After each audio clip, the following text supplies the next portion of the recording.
আজকে আমি চলে আসলাম আমাদের সিরাজগঞ্জের বাজার স্টেশনে এসে দেখতে পেলাম অনেক ধরনেরই রাস্তার পাশে দোকান রয়েছে।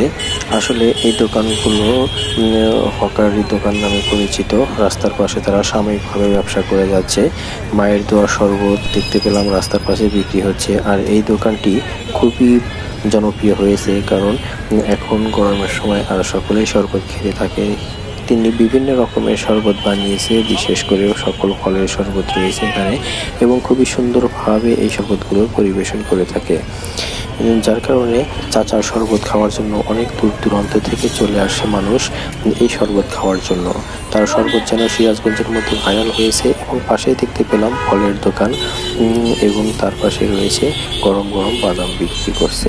আসলে এই সকল হকারি দোকানগুলো সাময়িকভাবে ব্যবসা করলেও তারা খুবই সুন্দরভাবে ব্যবসা করে যাচ্ছে এবং তাদের ব্যবসায় সফলতা আসছে।